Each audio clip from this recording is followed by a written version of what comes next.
तो दूर चलने के लिए, ले जाने के लिए बाप तुमको जो युक्ति बताते हैं, वो युक्ति तुम्हारी बुद्धि में पहले बैठती है।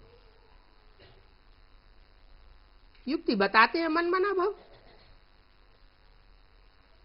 मन मना भव 3 अक्षर है, तीनों के अर्थ है। मन मना, मन को, मना माने मन में, मेरे में, भव मन समाधि। अपने मन के अंदर जो भी तुम्हारे संकल्प चलते हैं, उन संकल्पों विकल्पों को मेरे संकल्पों में रमण करा दे, समा दे। माना संकल्प मात्र भी तुम्हारे अंदर कोई विपरीत संकल्प नहीं आना चाहिए। जो बाप का संकल्प, सो बच्चों का संकल्प। कर्मणा से विपरीत कर्म करना, वो तो बहुत दूर की बात है। बाप एक कर्म करना चाहता है, कराना चाहता है, और बच्चे दूसरा कर्म करते हैं, तो कहेंगे नहीं कि ये मन मना भव है। जरूर कहेंगे इसमें देह भान है। रूहानी बाप का रूहानी बच्चा नहीं कहेंगे। तो तुम बच्चे ये पढ़ाई पहले धारण करते हो, और दुनियावी धर्म पिताओं के जो फॉलोअर्स हैं, वो इन बातों को बाद में धारण करेंगे। मानना तो सबको पड़ेगा कि हम ज्योति बिंदु आत्मा है, रूहानी बाप के बच्चे हैं। लेकिन जो सहज सहज मानते हैं,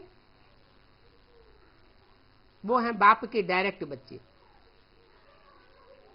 पूरे 84 के चक्र में आने वाले, ऑलराउंडर पार्ट बजाने वाले। और जिनकी बुद्धि में पूरा नहीं बैठता है, या बाद में बैठता है, या मजबूरी से बैठता है, वो देह अभिमानी बाप के बच्चे हैं। सब धर्म पिताएं देह अभिमानी हैं। एक बाप है रूहानी बाप, उसको देह अभिमानी बाप नहीं कह सकते। क्यों? क्योंकि वो देह में आते हुए भी देह भान में फंसता नहीं। वो अभुक्ता है, गर्भ से जन्म नहीं लेता, अजन्मा है। किसी शरीर में प्रवेश करता है,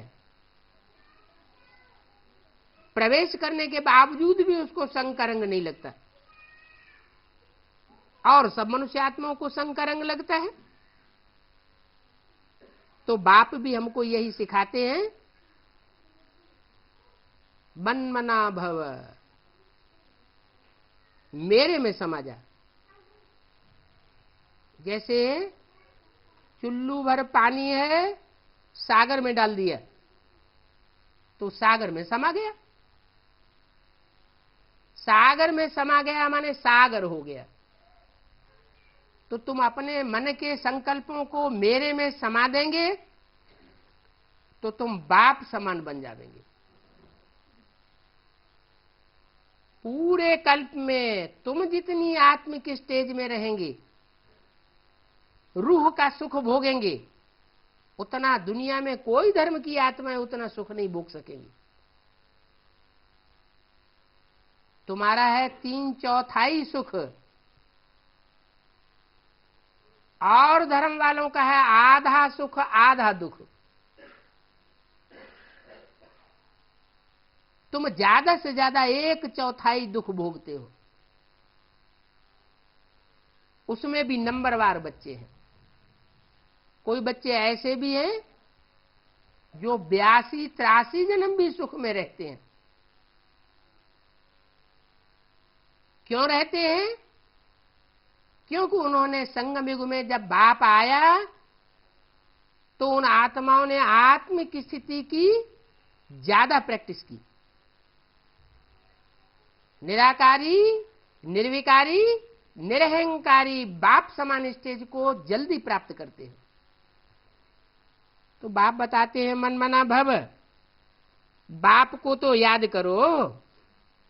कहते भी है ना, इस दुनिया से कहीं दूर ले चलो। क्यों ले चलो? क्योंकि कितना भी पुरुषार्थ करते हैं तो भी इन देहाभिमानी सांडों का संग का रंग लग ही जाता है। तुम हो मुट्ठी भर बच्चे जो बाप के डायरेक्ट बच्चे बनते हो।